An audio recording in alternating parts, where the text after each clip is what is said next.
అందరినీ లక్ష్యాధికారులను చేయడం, యువతకు శిక్షణ ఇచ్చి ఉద్యోగాలు కల్పించడం, కాంట్రాక్టులు డబ్బున్న వాళ్లకే కాకుండా నైపుణ్యం ఉన్న వాళ్ళకి ఇప్పించడం లాంటి కార్యక్రమాలతో ఆల్ తెలుగు ప్రజా పార్టీ ప్రజల వద్దకు వెళుతోందని ఆ పార్టీ జాతీయ అధ్యక్షుడు డాక్టర్ కటికల శివభాగ్యారావు గారు తెలియజేశారు.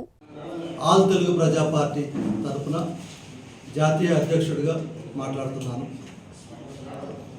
ఈ పార్టీ గత సంవత్సరం ఏర్పాటు చేయడం జరిగింది. ఈ పార్టీ అన్ని నియోజకవర్గాల్లో 7 కులాలతోటి కమిటీలు పెట్టడం జరిగింది. అన్ని కమిటీలు కూడా పార్టీ అభ్యర్థుల్ని రికమెండ్ చేస్తూ నామినేట్ చేస్తున్నారు. గత 2 రోజుల నుంచి మీ అందరికీ తెలుసు, జాబ్ క్యాలెండర్ మీద అన్ని పార్టీలు కూడా మాట్లాడుతున్నాయి. ఈ రోజున కోర్టులో కూడా కేసు వేయడం జరిగింది. జాబ్ క్యాలెండర్ అనేది ఈ రాష్ట్రంలో ప్రతి ఒక్క అన్ఎంప్లాయీ కూడా ఉద్యోగం ఇవ్వాలనే దృక్పథంతో జాబ్ క్యాలెండర్ అనేది పెట్టడం జరిగింది. బాపట్లలోని ఆల్ తెలుగు ప్రజా పార్టీ కార్యాలయంలో పార్టీ జాతీయ అధ్యక్షుడు డాక్టర్ కటికల శివభాగ్యారావు గారు విలేకరులతో సమావేశం నిర్వహించారు. ఈ సందర్భంగా కటికల శివభాగ్యారావు గారు మాట్లాడుతూ, రైతులు, చేతి వృత్తుల వారు తయారు చేసిన ప్రాడక్టులను ప్రభుత్వమే కొనుగోలు చేసేలాగా చేస్తామని అన్నారు.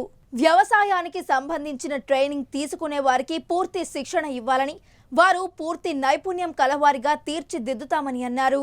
వ్యవసాయానికి సంబంధించిన ట్రైనింగ్ కూడా ఆ యొక్క డార్మెటరీలో ఇవ్వటం జరుగుతుంది.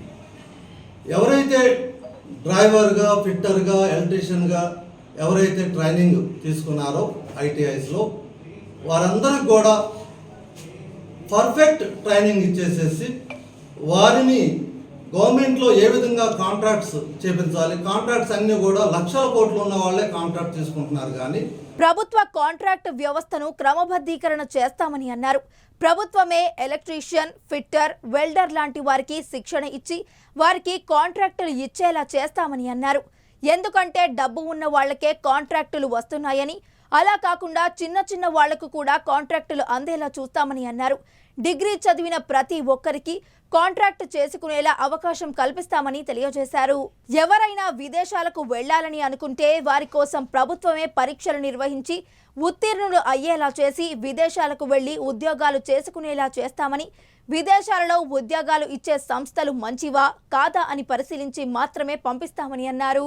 కామన్ మ్యాన్కి కాంట్రాక్ట్స్ ఇచ్చే అవకాశం లేకుండా పోయింది కాబట్టి కాంట్రాక్ట్ వ్యవస్థను కూడా సమూలంగా, ఎందుకంటే ఉన్నవాడు అవుతున్నాడు కాబట్టి ప్రతి ఒక్కరికి అందుబాటులో ఉండేటట్టుగా చేసే విధంగా ప్లాన్ చేయడానికి చేస్తున్నాం. అది ఎలాగంటే ఇప్పుడు ఒక 20 కార్లు 50 కార్లు ఉన్న వాళ్ళే కాంట్రాక్ట్లో పార్టిసిపేట్ చేసే అవకాశం ఉంది. అలా కాకుండా మెయిన్గా ఒక్క కారు ఉన్న వ్యక్తి కూడా ఆ యొక్క బిడ్లో పార్టిసిపేట్ చేసే విధంగా డైరెక్ట్గా కాంట్రాక్ట్ విధానంలో చేసుకునే విధంగా చేస్తున్నాం. అది ఎలక్ట్రికల్ కాంట్రాక్ట్ కావచ్చు, ఇంజనీరింగ్ కాంట్రాక్ట్ కావచ్చు, లేకపోతే కార్స్ కాంట్రాక్ట్ కావచ్చు, ఏ కాంట్రాక్ట్ అయినా సరే డిగ్రీ చదివిన ప్రతి ఒక్క వ్యక్తి కూడా కాంట్రాక్ట్ చేస్తానంటే డైరెక్ట్గా కాంట్రాక్ట్ చేసుకుని తన యొక్క జీవితాన్ని నడుపుకునే విధంగా చేయబోతున్నాం. రాష్ట్రంలో నిరుద్యోగ యువత ఉండకూడదని, నిరుద్యోగ యువత కోసం ప్రభుత్వం పనిచేసే విధంగా చర్యలు తీసుకుంటామని అన్నారు. నిరుద్యోగుల కోసం ప్రత్యేక వసతి కల్పించి వారు దీనిలో నిష్ణాతులో వాటిలో తర్ఫీదు ఇచ్చి ప్రభుత్వమే ఉద్యోగ ఉపాధి అవకాశాలు కల్పించేలా చేస్తామని అన్నారు. జాబ్ క్యాలెండర్ అవకాశం లేదని, పనిచేసే ప్రతి ఒక్కరికి పని కల్పించాలని, ఉద్యోగం చేసే ప్రతి ఒక్కరికి ఉద్యోగ అవకాశాలు కల్పిస్తామని అన్నారు. అసలు ఎవరు కూడా అన్ఎంప్లాయ్గా ఉండటానికి వీలు లేదనేది ఒక ప్రణాళికతోటి ముందుకు వెళ్తుంది. దానికి సంబంధించి ఎవరైనా సరే 7వ క్లాస్ చదివిన తర్వాత 18 సంవత్సరాలు నిండిన తర్వాత ఏ వ్యక్తి కూడా ఖాళీగా ఉండకూడదు అనేది మా యొక్క సంకల్పం. ఈ సంకల్పంలో భాగంగా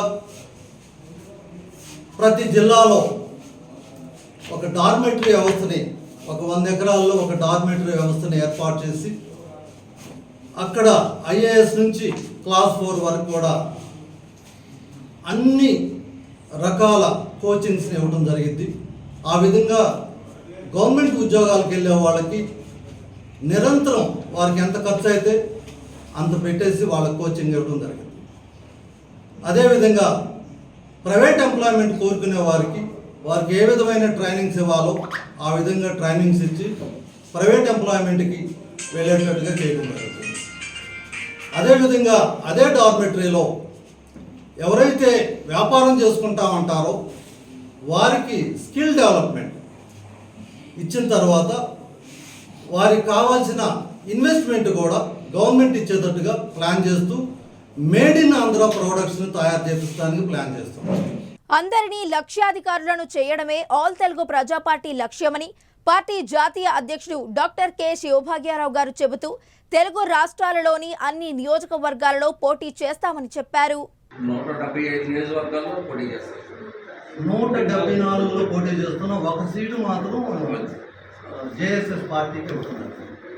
ఇంకా రాబోయే కాలంలో ఏ పార్టీలు ముందుకు వస్తే తెలియదు. ప్రస్తుతానికి స్టేట్ ఆఫీస్ ఇదేనా సార్?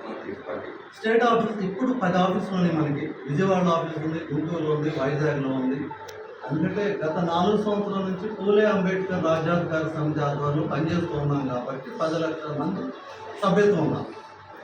10 ఆఫీసులు ఉన్నాయి, ఇది 11 ఆఫీస్. అంటే ఇక్కడ నేను నిలబడుతున్నాను కాబట్టి ఇది ఒక మెయిన్ ఆఫీస్గా కింద ట్రీట్ చేస్తాను.